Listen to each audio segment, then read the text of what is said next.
antes tengo algunas cosas para compartirte y ya vamos directo al mensaje, pero hay cosas que esperamos la transmisión para transmitírselas también al resto de la gente que mira desde sus hogares, que son parte también de River, ¿no? Y que envían su siembra y dice, yo me congrego con ustedes, algunos desde la pandemia, otros desde mucho, mucho antes. Bueno, a decir, como te cuento siempre, cuando orábamos para que Dios nos diera arena, le dijimos al Señor que si nos lo regalaba, o sea, si nos daba la posibilidad de comprarlo, nadie nos regaló, pero lo compramos, íbamos a tenerlo abierto para todo lo que significa la comunidad. Y entonces cada vez que la ciudad tiene que hacer aquí la alcaldía, los concejales, sus elecciones, se reúnen aquí. Aquí se presentó el nuevo alcalde o la nueva alcaldesa, se reúnen aquí los maestros del condado, se reúnen los colegios públicos, sin ningún gasto, nada, sin ningún costo. Y este viernes, justo me tocó estar aquí, pude estar un ratito antes del comienzo, se reunió todo el condado de policía de Anaheim, donde estaba repleto el arena.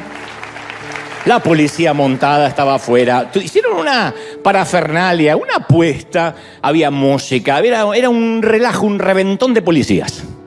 No sé si hay un contrasentido, pero fue maravilloso esto el día viernes. Ellos se reúnen posiblemente una o dos veces al año, pero una de las veces hacen esto, que es Anaheim Confidencial, donde traen un caso a resolver. Un caso que en realidad técnicamente ya se resolvió, pero es un juego donde todos participan a ver si pueden resolver el caso. Y esto a beneficio de la policía también de aquí de Anaheim. Así que estaba toda la policía con sus familias. Lástima que no supimos la hora, como digo siempre, porque podíamos pasar los semáforos en rojo, los stop, nadie lo hubiese notado. Estaba toda la policía acá adentro. Fue maravilloso el día viernes. Y bueno, ¿qué puedo decir? El sargento, todos los oficiales no lo pueden creer. Aparte de dar gracias públicamente, dice que no pueden creer tanta generosidad y no se les cobra nada, y no solo no se les cobra el sitio, sino que ponemos a su disposición los ingenieros de iluminación, de sonido, todo a su disposición. No lo podían creer. Dice, nadie regala nada. Y nosotros decimos, no regalamos, sembramos, porque creemos que la siembra trae una cosecha maravillosa. Así que, extraordinario. Esto ocurría el día viernes. Bueno, en otro orden de cosas, hoy a eso de las más o menos a la tarde, en un ratito, no quiero confundir a los que están conectados ahora a otra hora, pero a las 3:30, 4 de la tarde, hora del oeste, hora de California, llega nuestro equipo de misioneros de África, de Uganda. Ya están llegando en un ratito nada más. Misión Uganda. Estas son algunas imágenes. Ya vamos a pasar obviamente los vídeos, todo esto estos son algunas de las imágenes de la llegada, del recibimiento. Se hicieron muchas cosas, pero fue maravilloso reencontrarnos con nuestros chiquitos, reencontrarnos con esta gente maravillosa que tiene una alegría de vivir, aún sabiendo que no cuentan con lo que nosotros contamos en esta parte del mundo. Aún así, todo nuestro equipo, nuestro colegio, con sus uniformes, salieron corriendo a recibir a nuestros misioneros y fue música, alegría. Claro que luego cuando lo veamos en video va a ser mucho más impactante, porque las imágenes siempre valen más que 1000 palabras. No obstante, quería mostrarte un poco estas fotografías de lo que fue el recibimiento. Para alguien que no sabe, sostenemos casi 300 chiquitos, 260 y tantos chiquitos. No solo los sostenemos a ellos, sino que, como verán ahora, salimos a bendecir la comunidad, preparamos bolsas. Estos chiquitos son huérfanos, viven con nosotros en nuestro colegio. Los sostenemos con desayuno, almuerzo, merienda, cena, duermen en nuestras habitaciones. Hicimos un complejo que hasta ahora es uno de los más excelentes de África. Y luego salimos a las calles, también parte de lo que se hizo, porque se armó un playground para los chiquitos, pero se salió a las calles a bendecir. Lo mismo que hacíamos aquí, o hacemos aquí, lo hicimos también en África, y ellos no podían creer, porque a veces viven con lo paupérrimo, con lo mínimo, pero fuimos un canal de bendición. Y nuestro equipo de misioneros salió, estuvo en las calles de Uganda, de Nihanga. Fue realmente maravilloso. Este equipo maravilloso los vamos a recibir el domingo que viene. Llegan en un ratito nada más. Te lo quería contar porque es algo maravilloso. Y ahora sí, ya casi te voy a transmitir lo que creo Dios me dijo que te diga. Antes, una cosa más, porque yo dije recién, antes de conectarnos que nuestra semilla, nuestras siembras permiten cosas como esta. No dejamos de bendecir muchos países, México, Colombia, Honduras, Dominicana, Cuba. Se sigue construyendo nuestro barrio, nuestras casas para honrar a esos abuelitos. Te vamos a mostrar las imágenes pronto, aunque te fui mostrando fotos, pero ya casi se va a terminar, Dios mediante, antes de fin de año.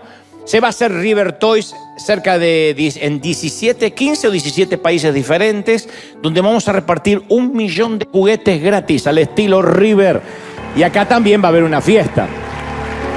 Acá también, el 23 de diciembre, el sábado 23 de diciembre, vamos a hacer una gran fiesta acá enfrente, pero River Toys va a ser en todo el mundo. Bueno, no en todo el mundo, pero en unos cuantos países. Ahí están algunos: Argentina, Cuba, Uganda, Venezuela, Colombia, México, Panamá, USA. Vamos a repartir 1 millón de juguetes y aquí va a haber una enorme fiesta que estoy seguro que te va a encantar participar, traer a tus chiquitos, promocionar.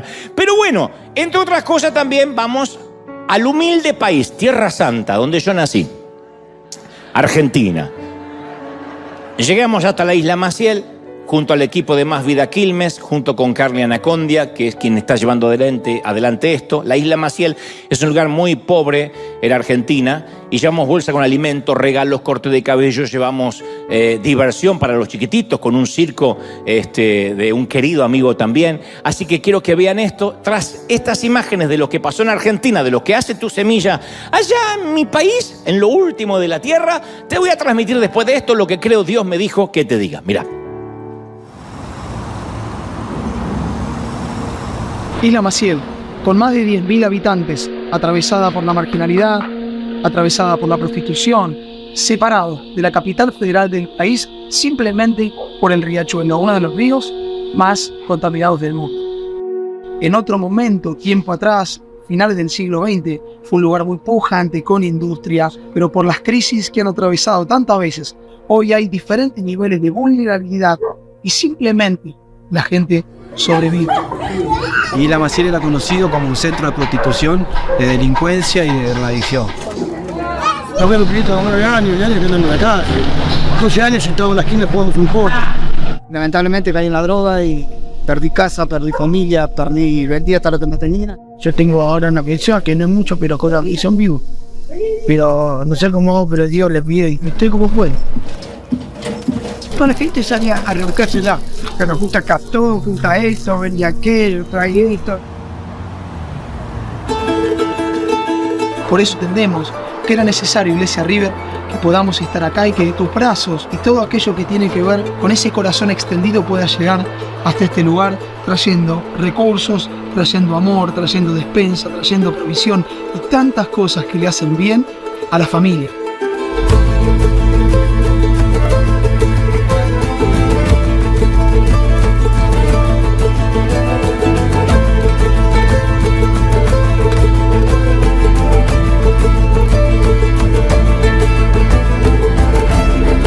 De un cristiano se espera que se muestre y que sea evidente rápidamente el amor de Cristo en nuestras vidas, la vida de Cristo, amén, y las buenas obras.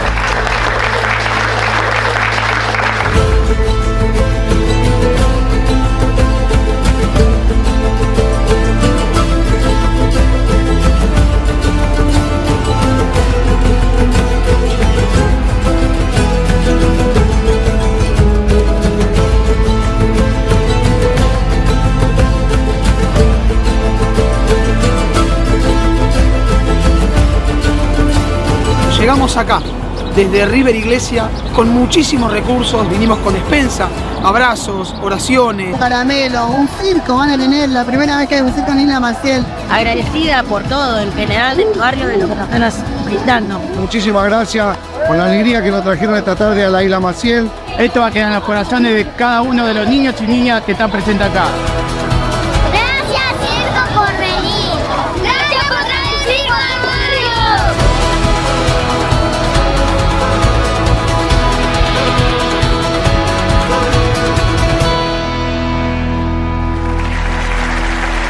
Esa es tu semilla, ¿eh?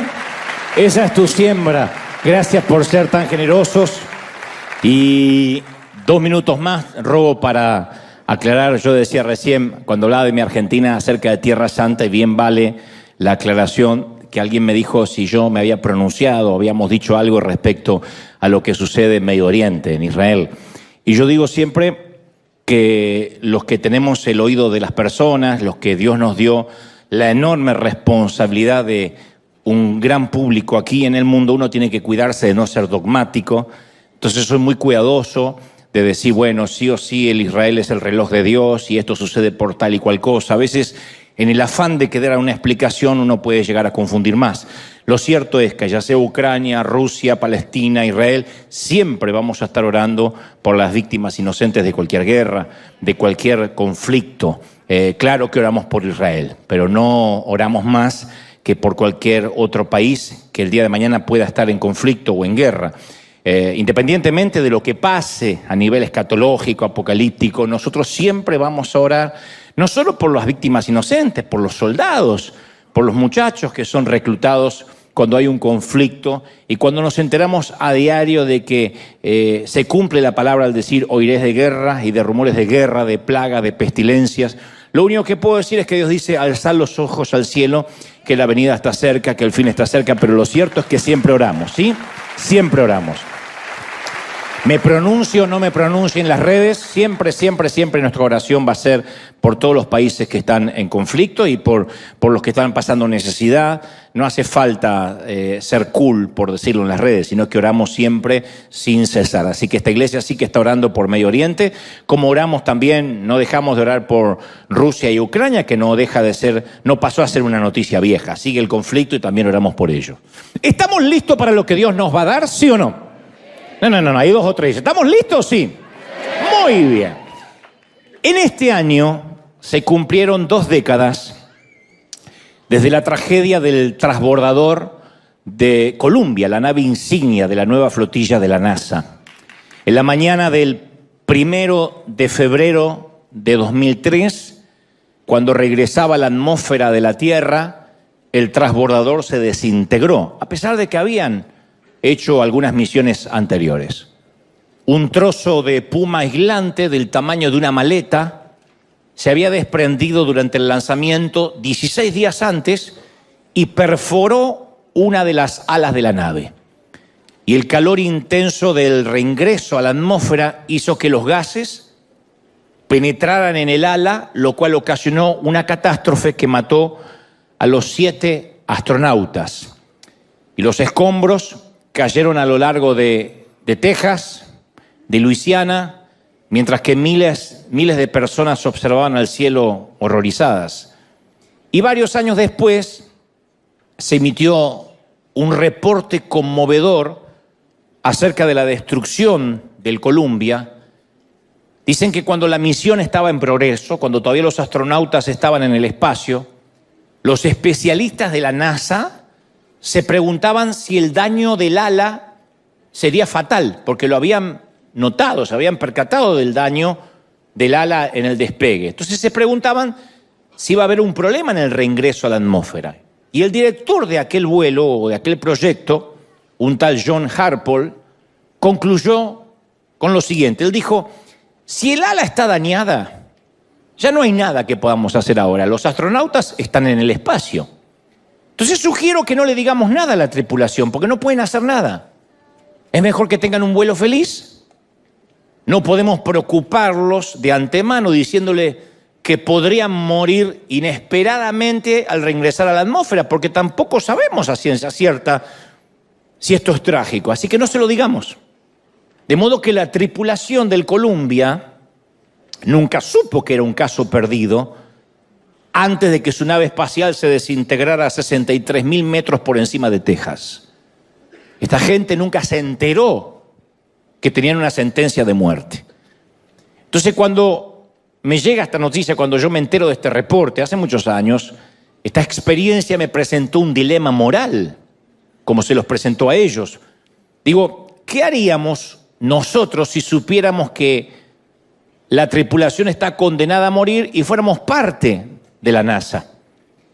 ¿Se lo hubiésemos dicho aunque eso les hubiese ocasionado una angustia mental indescriptible? ¿Se lo diríamos aunque sea para darles tiempo a despedirse? a reflexionar, a hablar con sus seres queridos, a comunicarse porque se comunicaban con sus seres queridos. Quizá les daríamos tiempo para que hagan las paces con Dios, de ser necesario, o nos quedaríamos callados, como confesó este caballero de la NASA, permitiendo que las horas finales de los tripulantes fuera un tiempo de alegría, de algarabía, suponiendo que todo iba a estar bien, suponiendo que iban a reingresar a la atmósfera, iban a estar con sus seres queridos y que no iban a morir en las próximas horas. Entonces, en cierta forma, este dilema del Columbia se parece a lo que todos los cristianos, al dilema que todos los cristianos nos enfrentamos. Especialmente aquellos, insisto, a los que se nos prestó el oído de la gente. Y como decía hace un ratito, tenemos la enorme responsabilidad de decir lo que creemos Dios nos está diciendo. Y esta es la razón por la que hoy quiero hablarte acerca de la muerte inminente y lo que va a ocurrir inmediatamente en los primeros minutos apenas nos muramos. Esto se debe a que no hay excepciones. Las estadísticas en cuanto a la muerte son del 100%, o sea que no hay nadie que no vaya a morir. A menos que el Señor nos sorprenda antes en su venida, todos hemos de bajar al sepulcro, todos tendremos que desembarcar. Yo oí la historia acerca de un hombre que fue a su examen médico anual de rutina y cuando se va el médico le promete llamarlo con los resultados. Un par de días después le llega la llamada y el médico le dice: me temo, caballero, que le tengo muy malas noticias. Entonces el hombre se pone pálido y le dice al médico que continúe. Y le dice: bueno, es que le quedan 48 horas de vida. Pero eso no es lo peor. Y el hombre dice: ¿qué puede ser peor que esta noticia? Que me queden 48 horas de vida. ¿Qué puede ser peor? Dice: bueno, es que he estado tratando de llamarlo desde ayer.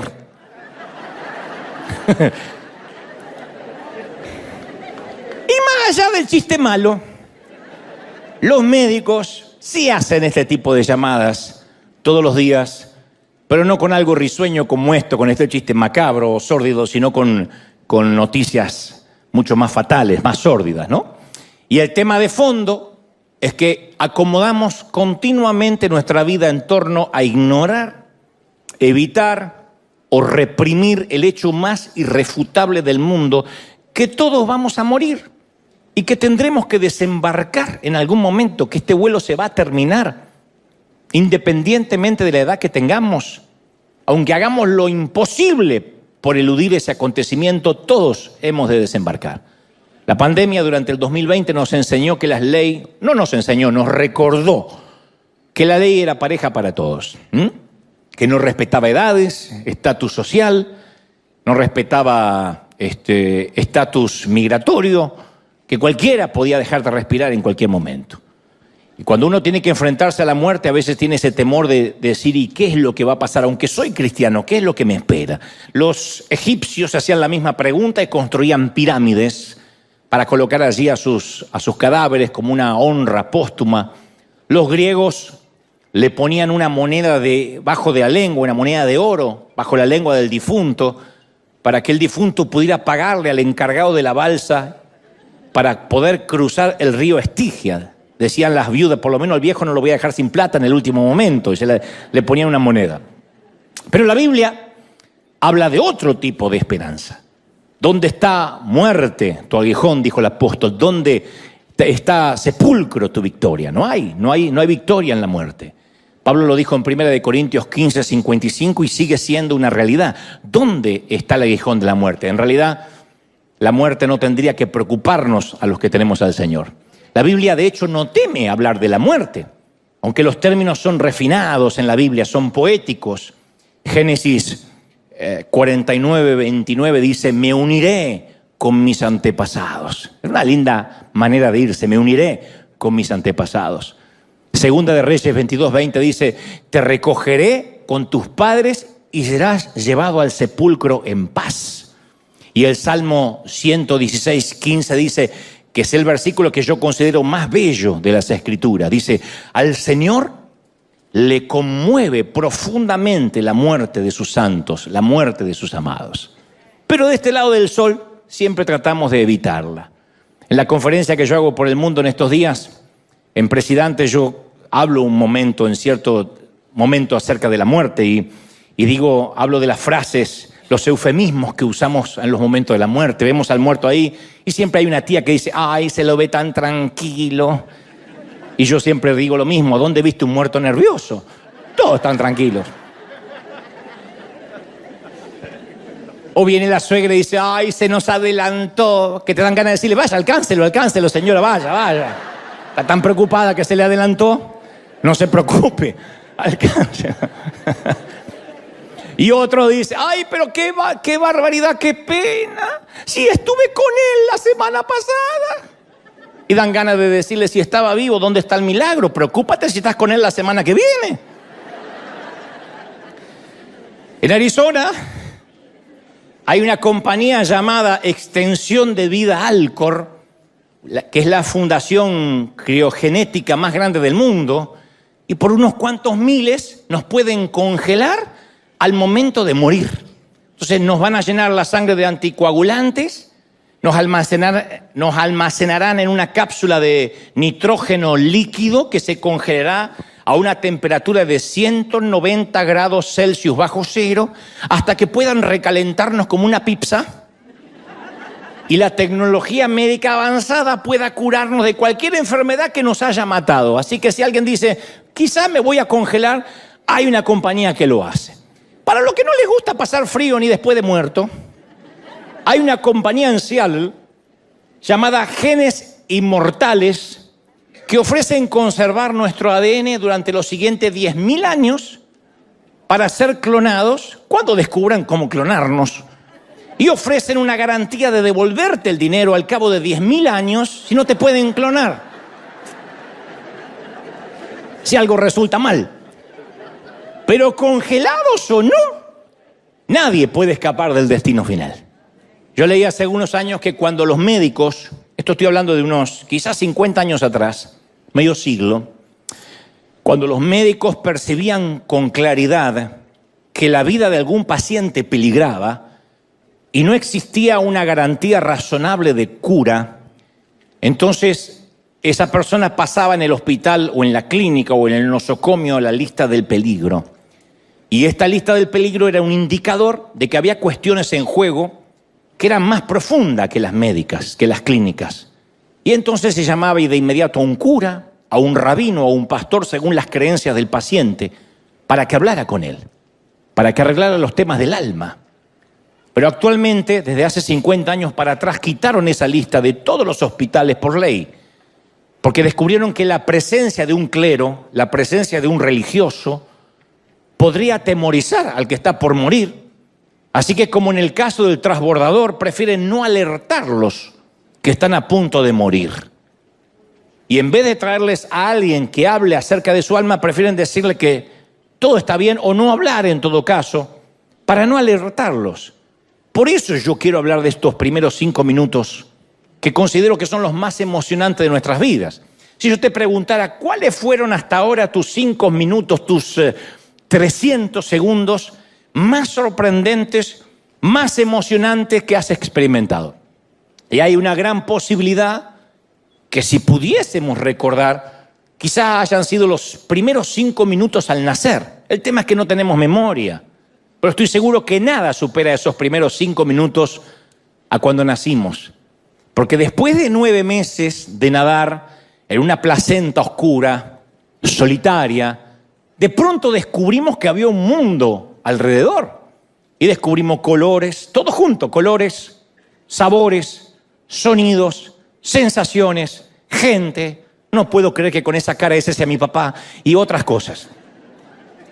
Si hubiésemos podido hablar, habríamos dicho, mamá, no tenía idea de esto es maravilloso. No tenía muchas ganas de abandonar tu seno porque 9 meses acostumbran a cualquiera. Pero esto es muchísimo mejor, mirá lo que me estaba perdiendo. Y por eso yo estoy seguro que los 5 minutos más asombrosos que vamos a volver a experimentar son los 5 minutos después de fallecer, los primeros 5 minutos después de morir. Que yo sé, me está mirando como diciendo, no tengo apuro, yo lo sé. Durante siglos, las mentes más brillantes de la Tierra dedicaron toda su vida en tratar de saber qué hay al otro lado de la muerte. Pero 5 minutos después de haber muerto, lo habremos sabido todos. Todos habremos de descubrir qué hay.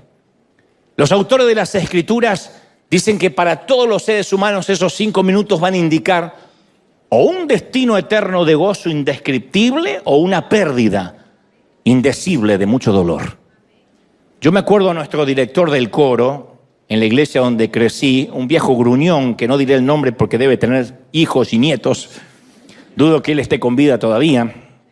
Y no sé dónde estará, no sé si lo aguantaron allá arriba o no, pero cuando este director gruñón del coro se sentía frustrado por las pésimas voces de quienes creíamos que cantábamos, pero en realidad estábamos ladrando, lo entiendo.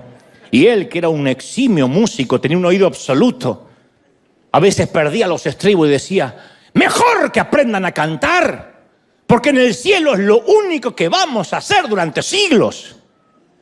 Y a mí en ese entonces la idea de cantar durante 10.000 millones de años bajo la dirección de este viejo no era la idea que yo tenía para decir qué bruto, qué linda eternidad. No era lo que me gustaba. Otros decían que en el cielo iban a ser horas y horas de culto. Pero no eran este tipo de servicios, eran unos cultos de aguante. Y yo recuerdo que durante mi niñez, a veces el culto, el servicio se extendía por 4 horas interminables, porque el pastor decía, siento de que nos tenemos que quedar. Siempre se manejaba por el desfase hormonal del pastor, no por el horario. Y yo podía escuchar literalmente la voz de Dios diciendo, ya, pastor, deja ir a mi pueblo, libéralos. Por eso me aterraba esta idea de estar de culto continuo. Yo digo, lo que va a ser aburridísimo. Otros creen y consideran que el cielo va a ser como la Florida, un lugar para la gente retirada, con palmeras, cisnes, donde la gente toca el arpa y cuenta historias, las mismas. Una vez alguien me preguntó, yo necesito saber si va a haber fútbol en el cielo. Y yo le respondí, mira, en el cielo no se va a poder mentir, no se va a poder decir malas palabras, ni hacer trampa, por lo cual no puede haber fútbol. Quizá haya fútbol en el infierno, porque allí dice que habrá llanto y rechinar de dientes, así que eso me suena más a la CONCACAF. Es posible. Y finalmente, algunos han tomado de manera literal las palabras de los autores de las Escrituras. Y he escuchado a muchos predicadores hablar del cielo y decir, bueno, allí va a haber mar de cristal, calles de oro. O sea, los autores trataban de... Lo que habían visto desafiaba todo intento de descripción. Por ejemplo, si nosotros hubiésemos vivido hace 1000 años y tuviésemos que describir un avión, y nunca hasta ahora conocimos un avión, pero lo estamos viendo en una visión porque Dios nos trasladó al futuro, diríamos, bueno, es como un pájaro gigante de metal. Eso es lo que pasa cuando algunos de los profetas o discípulos, en el caso de Pablo, fue hasta el cielo y dice, bueno, todas las imágenes bíblicas, las arpas, las coronas, las calles de oro, el mar de cristal. Algunos han dicho, qué lindo un mar de cristal. En un mar de cristal no te puedes bañar, te rompen la cabeza porque es de cristal. Pero cuando los autores usan la metáfora, están hablando de tan cristalino, de tan puro. O sea, son intentos simbólicos de expresar lo inexpresable. Y si tomáramos la Biblia de manera literal, tendríamos que suponer que porque Cristo dijo que fuésemos como palomas, todos deberíamos poner huevos. Entonces, uno tiene que saber que es un lenguaje de hipérbole, de metáfora. Lo cierto es que en primera instancia, a priori, el apóstol Juan relata en Apocalipsis 19:9, dice, dichosos los que han sido convidados a la cena de las bodas del Cordero. Eso es lo que más me grafica lo que primero va a ocurrir en el cielo. Juan dice que no solo veremos a Dios, sino que experimentaremos la alegría, el gozo de una boda, de un casamiento. Y aquí tengo que hacer una salvedad. Si has tenido hijos pequeños o los tienes todavía, seguramente en algún momento te habrán dicho que van a querer vivir contigo para siempre. Hay un momento que el niño dice, yo nunca me voy a casar. Es una clásica promesa infantil que todos los niños hicimos no sabiendo la imbecilidad que estábamos diciendo.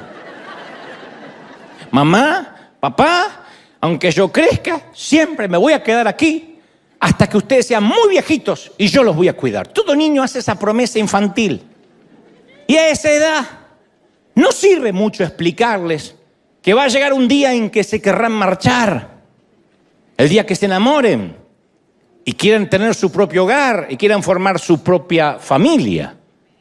Es que cuando nuestro hijo es pequeño aún no comprende que va a llegar el día en que en su vida aparecerá una mujer mucho más bonita y lista que su mamá. Lo siento. En el caso de nuestra hijita pequeña, conocerá un hombre mucho más inteligente, más alto, más espiritual y apuesto que su papá. No va a ser mi caso, pero seguro el tuyo.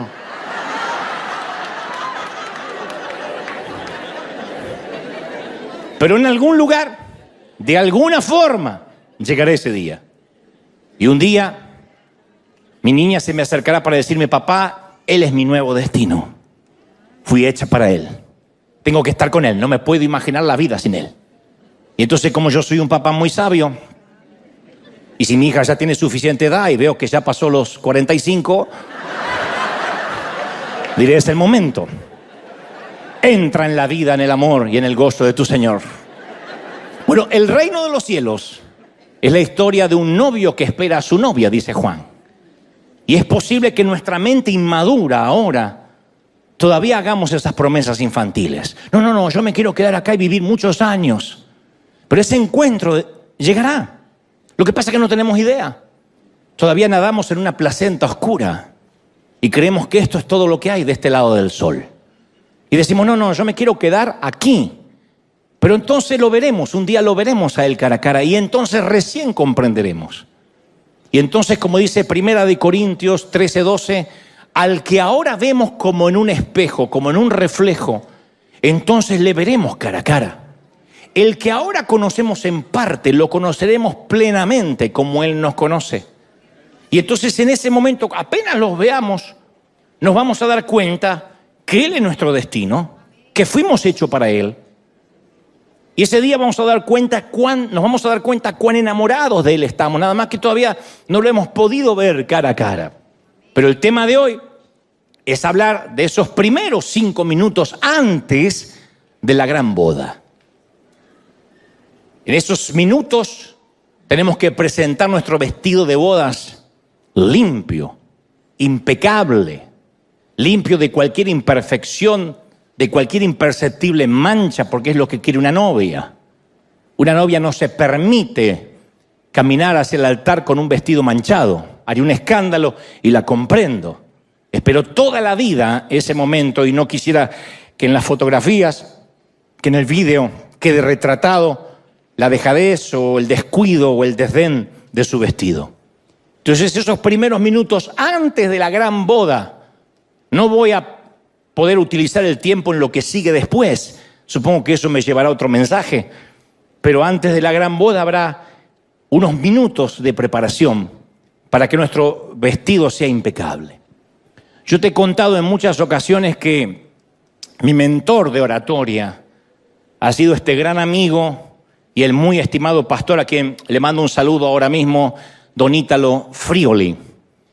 Ítalo ha fundado 43 iglesias en Canarias y España. Además, hace 25 años que fundó, un poco más de 25 años que fundó una gran iglesia en Chile. Yo he estado en algunas ocasiones allí, primero cuando tenía su iglesia en el Holiday Crown Plaza y luego en un teatro.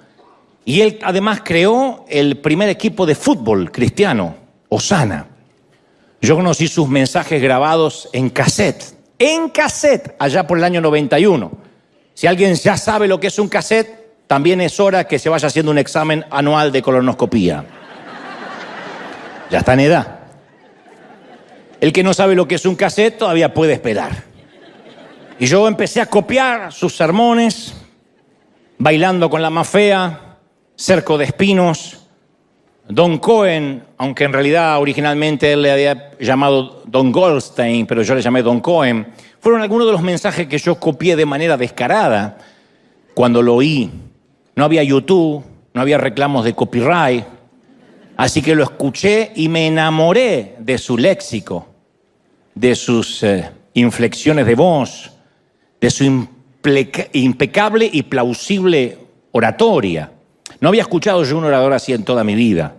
Su acento español mezclado con el italiano, con el argentino, hacen un cóctel maravilloso y yo nunca había oído hablar a alguien así, sin los vicios que a veces tenemos los predicadores, de hacer repetir a la gente, amén, gloria a Dios, fuerte el aplauso. Él simplemente es un orador exquisito y yo dije, quiero aprender de él.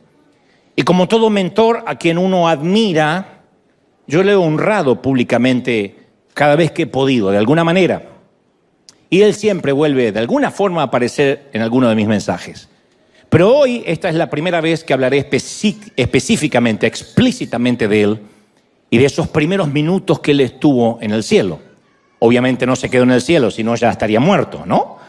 Pero Ítalo estuvo aquí hace unas semanas, aquí en River, y me regaló este magnífico libro de su autoría, que apenas lo leí, le pedí permiso para poder relatar parte de su testimonio y compartir su caso, el caso Frigoli. Obviamente te voy a compartir un pequeño fragmento, yo no podría compartirte un libro completo hoy.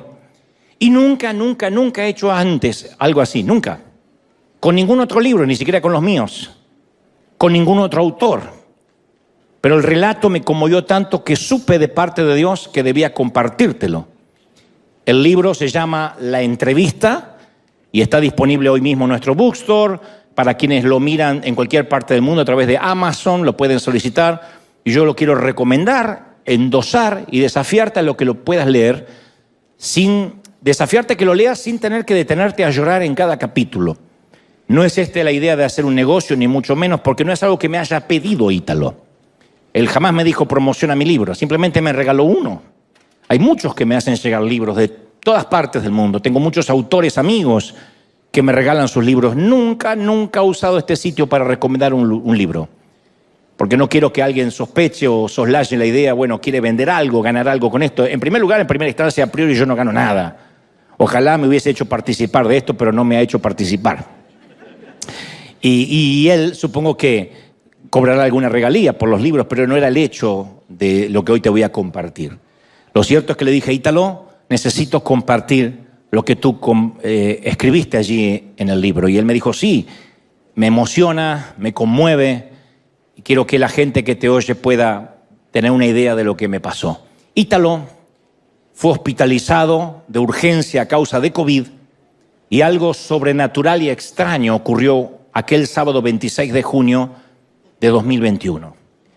Él dice que le costaba respirar, que sus pulmones estaban casi por colapsar y entonces sintió que sus fuerzas se iban y su cuerpo se hacía cada vez más liviano y tuvo la misma sensación de estar flotando.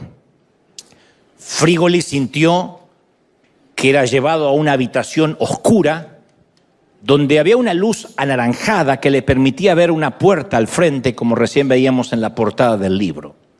Y también sentía la presencia de otra persona aquí a su derecha, por encima del hombro, aunque él jamás la podía ver. Él dice, yo no supe si era un ángel, si se trataba del mismo Señor. Y dice, no vi ninguna luz. Y él no vio ninguna luz. Además de esa luz anaranjada, no vio una luz en un túnel, ni ángeles, ni escuchó música celestial. Lo que sucedió, lo que sí pasó, es que toda su vida trascendió ante sus ojos. Y entonces en la oscuridad de esa habitación aparecieron imágenes como si se tratara de una pantalla de cine. Y lo primero que ve son imágenes de su niñez. Se vio con unos 9 años, recuerda cómo estaba vestido, en dónde era, yendo a la tienda a comprar huevos y pan por pedido de su madre.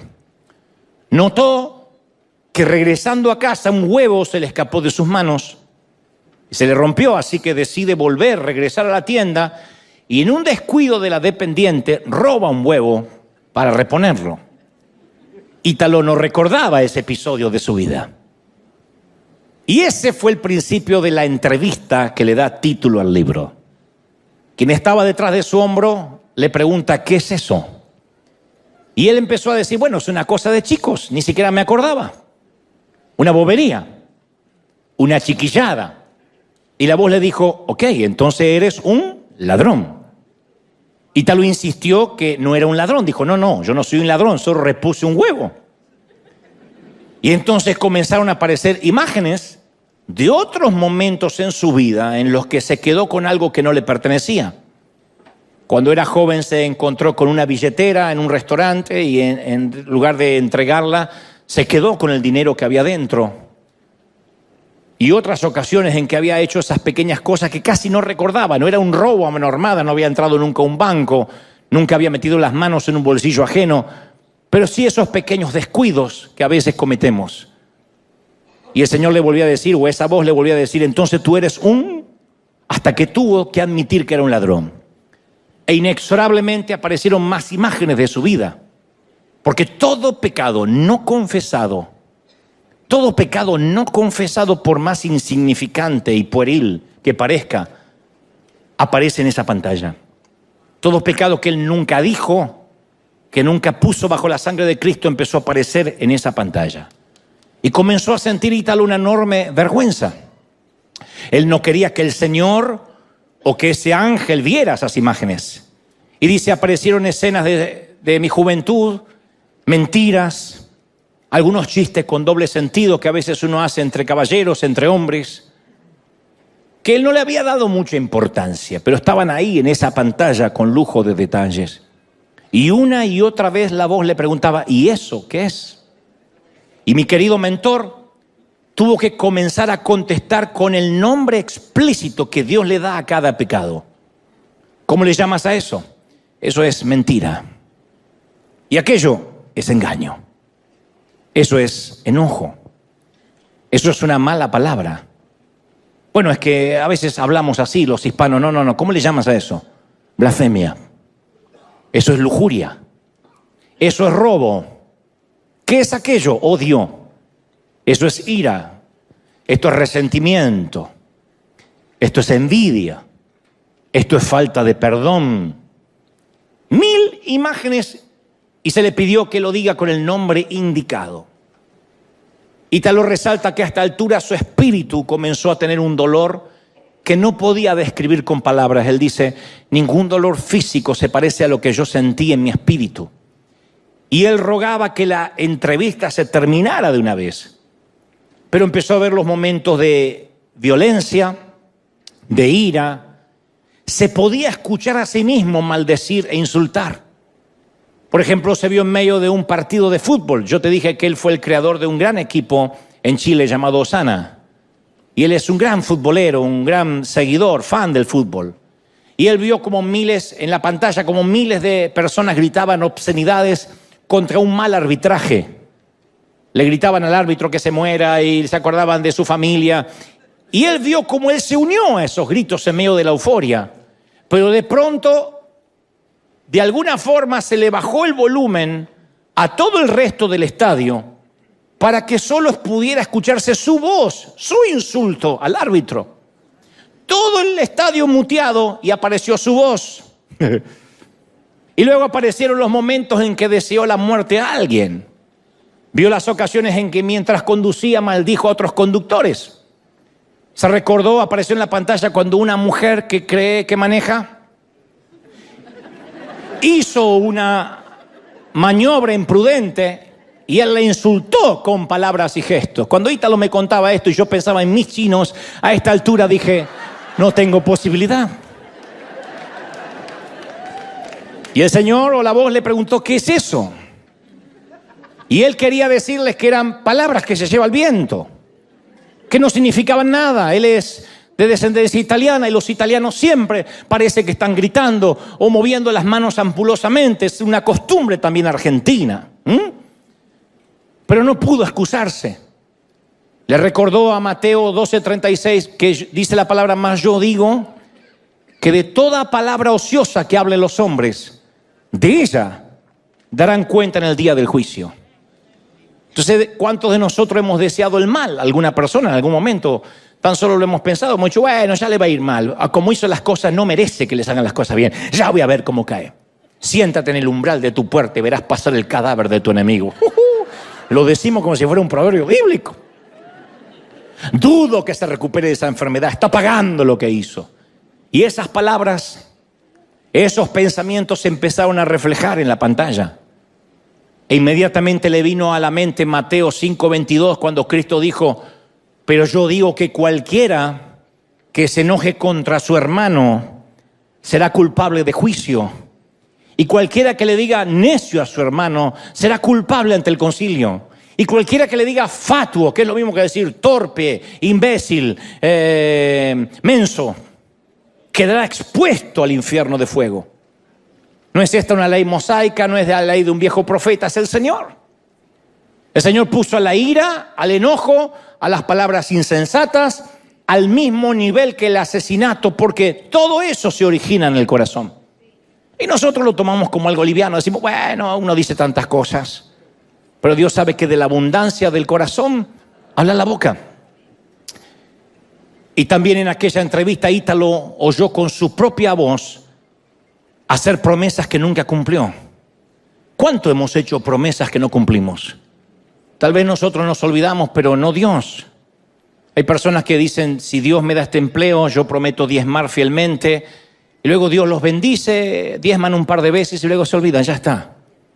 Otros dicen, no, si Dios me bendice o me sana o trae esta sanidad a mi familia, yo voy a ser fiel, voy a servirle y luego nos olvidamos. Ítalo también recordó una vieja costumbre que tenemos los líderes y los pastores, y es decir, voy a estar orando por tu situación, a veces por sacarnos a alguien de encima. Sí, voy a estar orando, ore por mí, voy a estar orando. Y cuando llegamos a casa encendemos la televisión o vamos a la computadora y nos olvidamos de esa promesa. Le dijimos a alguien, voy a estar orando y no estamos orando. Mateo 5:37 enseña, sea vuestro hablar sí, sí, no, porque todo lo que excede a esto de mal procede. Entonces Ítalo se vio diciendo y haciendo cosas y palabras y pensaba, ¿cómo pude ser tan estúpido? ¿Cómo pude ir a tal sitio? ¿Cómo pude decir esas palabras? ¿Cómo pude pensar esas cosas? Todas las veces que había cometido pecado y no lo había confesado ante Dios, se proyectaron ante sus ojos. Todo pensamiento indebido, toda vez que miró a una persona en forma indebida, toda maquinación en contra de otro, las imágenes de toda su vida continuaban en la pantalla y se veía a sí mismo, él decía, sucio, hediondo. Estaba postrado en el suelo de la habitación y su espíritu solo rogaba, ten misericordia, ten misericordia. Y luego comenzó a pensar, ¿cómo me atreví a predicar? ¿Con qué cara he predicado estos años? ¿Por qué Dios me ha permitido seguir con vida? Y luego, ¿cómo es que Dios me llamó al ministerio? ¿Cómo me soportó en el ministerio? Y se vio a sí mismo tan vil, tan sucio, que todo lo que podía hacer era pedir que Dios lo perdonara, que tuviera misericordia, no había más excusas. La Biblia nos enseña que habrá dos juicios diferentes, uno para los cristianos y otro para los que desecharon a Dios. Y el juicio para los cristianos es el tribunal de Cristo, donde daremos cuenta por nuestras palabras, por nuestras acciones, por nuestras motivaciones. Y nuestras acciones y motivaciones serán examinadas, será un examen minucioso. Y nuestros pensamientos, las intenciones, hasta las palabras ociosas que hemos dicho serán recordadas. Dice la Biblia más, yo digo que toda palabra ociosa, palabra holgazana, palabra que está de más, en el afán del chisme, que hablen los hombres, darán cuenta de esas palabras en el día del juicio. No es una hipérbole, no es una metáfora. Uno dice, ¿cómo toda palabra? ¿Cómo todo pensamiento? Toda acción, pero todo, ¿a qué se le dice todo? Y solemos pensar que es una hipérbole, como cuando le decimos a nuestro hijo, te he dicho 1000 veces que cierres la puerta. Obviamente no se lo hemos dicho 1000 veces. Exageramos para que le quede claro el mensaje. Te dije 1000 veces que haga la tarea. Y a veces pensamos que el Señor cuando dice todo está usando una hipérbole así, una exageración. Él dice, no estoy exagerando, es cada palabra ociosa. Y todos nosotros usamos un espinel de palabras ociosas, más los hispanos. No sé si nos dimos cuenta que los pobres gringos tienen un solo insulto que usan para todo. Nosotros tenemos una creatividad. No sé si compiten y ganan los mexicanos o los argentinos, pero tenemos una creatividad que hasta la forma en que lo decimos puede ser un halago o un insulto. Yo he preguntado sobre palabras mexicanas y me dice, puede ser un halago o un insulto. Digo, ¿cómo puede ser un halago y un insulto? La misma palabra. Y me dicen, sí, no es lo mismo. Oh, ¿qué onda, güey? Güey, no es lo mismo. Y usamos otras palabras que no son insultos. Decimos, ¿te puedo ser sincero? ¿Te puedo abrir mi corazón? ¿Te puedo ser sincero? ¿Cuántas veces decimos, te puedo ser sincero? Lo cual habla que normalmente mentimos. Alguien que me dice, ¿te puedo ser sincero? Me está pidiendo permiso para ser sincero por primera vez en su vida. Es un hipócrita. No me diga, te puedo ser sincero. Se supone que eres sincero. O decimos, en mi humilde opinión. Nuestra opinión tiene que ser asertiva y directa, sin falsa humildad. No hay opinión humilde, hay opiniones. Uno es el humilde, no la opinión.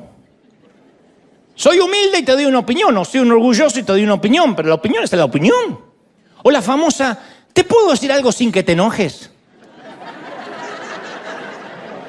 Que de hecho se va a enojar.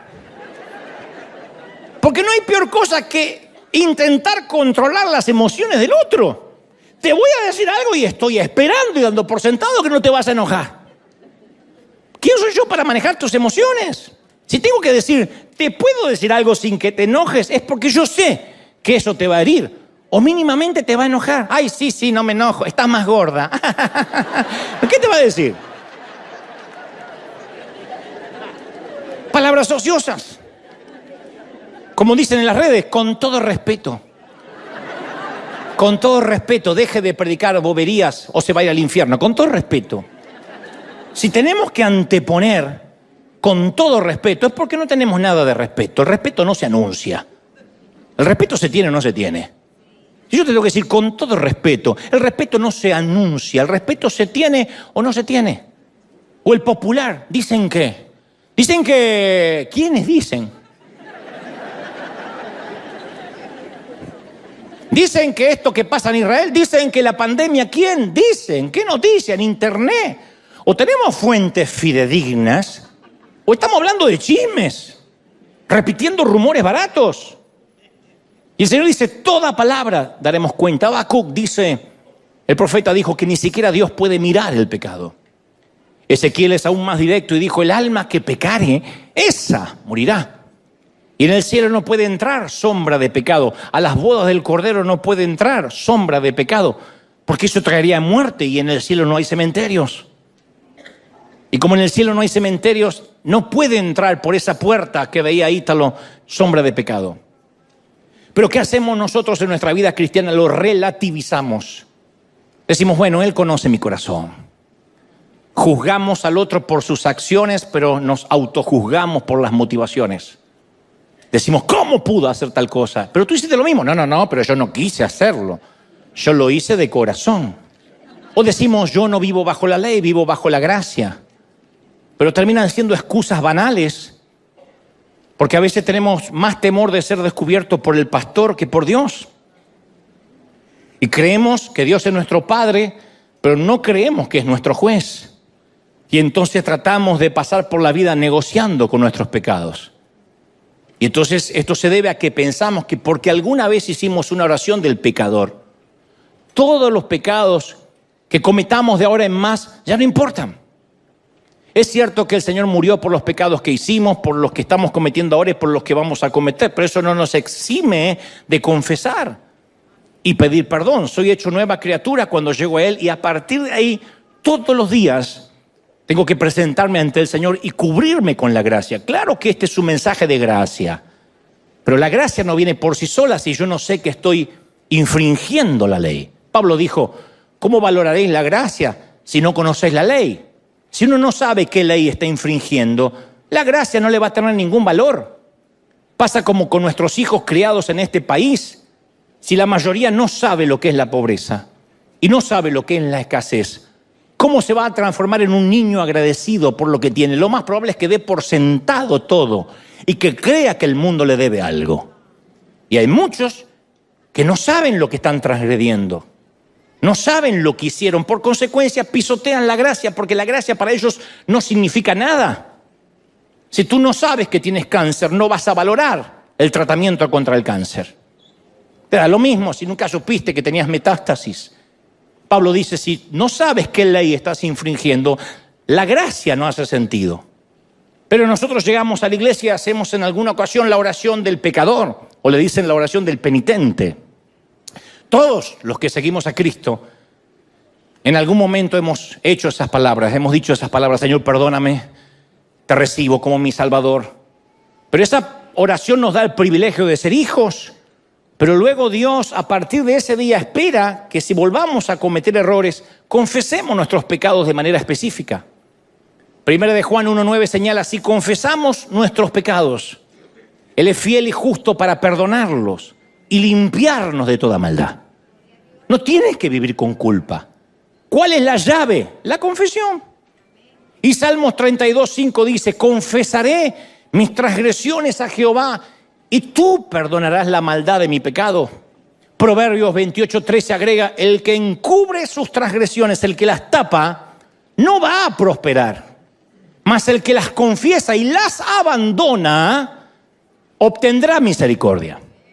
Entonces el pecado para ser perdonado debe ser confesado y abandonado. Ahí es cuando la gracia todos los días me bendice y me perdona. Todos somos gente rota. Todos los que estamos aquí somos imperfectos y luchamos con debilidades, con pecados. El hecho es que algunos se entregan a una mente cauterizada y dicen, bueno, más sé, no me importa, Dios conoce mi corazón. Y otros todos los días vamos y pedimos, Señor, perdóname. Ítalo relata que la entrevista aún se puso más álgida. Comenzó a ver los momentos en que comenzó a hacer negocios que aunque eran honestos, todos habían fracasado. En su caso, él no fue llamado a hacer negocios, como sí otros son llamados a hacer eso, pero él fue llamado a ser pastor. Y entonces aquella voz le dijo que en realidad sus motivaciones no eran suplir para la familia. Su motivación era que no podía confiar en Dios para suplir sus necesidades. Y aquellos negocios extras, en su caso, eran una suerte de plan B, por si algún día Dios dejaba de bendecirlo. ¿Qué tal si algún día Dios me deja de bendecir? Por lo menos tengo la casita, por lo menos tengo tal cosa. Él había ofendido al Señor con su falta de fe en Él, lo había herido. Y dice Ítalo, y hubo un silencio largo, esos silencios intensos que solo ocurren cuando herimos a un ser amado. Luego le mostró las veces en que se había distraído y había perdido el enfoque de su llamado. Le mostró las personas que había dejado entrar a su círculo, a su vida, y que no eran de bendición, sino eran de distracción. Dios no le empezaba a hablar ahora de pecado, sino de peso. Pablo dice que seamos libres de todo pecado y del peso que nos agobia. El pecado es lo que podemos reconocer. El peso son aquellas cosas que nos distraen. No son pecado etimológicamente, pero nos distraen, nos desenfocan. Ítalo solo le rogaba el perdón a Dios. Y no supo cuánto duró aquella entrevista, pero cuando terminó, dice, yo me sentí más limpio que nunca. Sentí un gozo indescriptible que no tuve en toda mi vida de cristiano, una euforia inusitada. Y todo ese dolor de su espíritu se transformó en una gran alegría. Sentí una enorme paz. Dice, tenía ganas de saltar, tenía ganas de correr, de gritar de alegría. Estaba eufórico, estaba exultante. Y cuando Frigoli me relata esta historia, le pregunté, ¿y dónde queda la gracia? ¿Qué pasó con aquello que todo había sido perdonado y limpiado por la sangre de Cristo? Y él me dijo muy atinadamente, no, Dante, todo lo que alguna vez confesé y cubrí con la sangre no apareció en esa pantalla.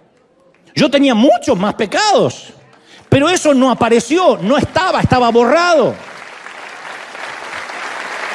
El Señor solo quería que confiese con mi propia boca lo que nunca había confesado, lo que había ocultado, incluso lo que había olvidado. O lo que relativizaba, bueno, esto no es pecado, ¿quién no tuvo mal día? Todo pecado que le había pedido perdón al Señor alguna vez, jamás apareció en aquella pantalla, no existía. Estaba en foja cero. Pero hasta que Él no nombró cada pecado por su nombre, con el nombre en que lo conoce Dios, no con las licencias semánticas que nos damos nosotros para que el pecado no suene tan feo. Él no le llama debilidad, Él no le llama error, Él no le llama a todo les pasa. Hasta que Él no confesó los pecados con el nombre que se lo conoce al pecado en el cielo, ese pecado no desapareció. Y los pecados no funcionan como las causas judiciales que luego de varios años sin movimiento prescribe la causa y se cajonea para siempre. Hay gente que ha salido libre.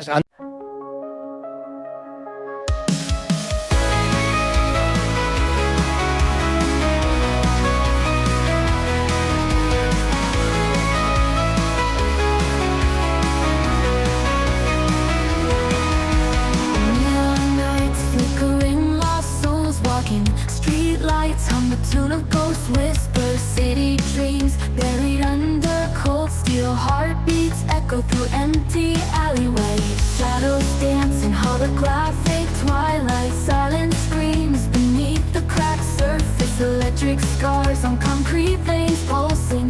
Digital ghosts haunting these broken streets. Lights fade, whisper scream lost in static haze. Voices echo longing traces in the air. Spirits rise, neon skies, dreams in disarray. Echoes of the night calling, can't escape despair. Winding roads through virtual despair. Broken hearts left in empty squares. Faceless eyes watching from down corners. Synthetic love disintegrates like morning fog. Shadows dance in holographic twilight. Silent screams beneath the cracks of faded moon. Lonely hearts trapped in mirror reflections. Lifeless eyes staring into neon gloom. Lights fade, whisper scream lost in static haze. Voices echo longing traces in the air. Spirits rise, neon skies, dreams in disarray. Echoes of the night calling, can't escape despair. Winding roads through virtual despair. Broken hearts left in empty squares.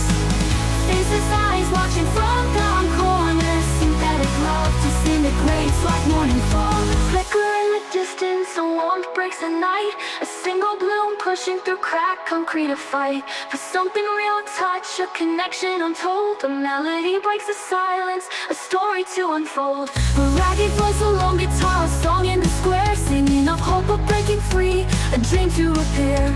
The lonely gather, drawn by the sound. Faces light up, shadows retreat from hallowed ground.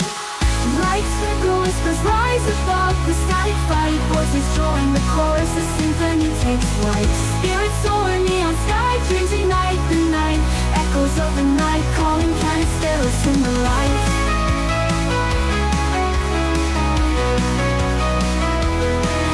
In the heart of the silicon, a crack begins to mend. As humans spark the fire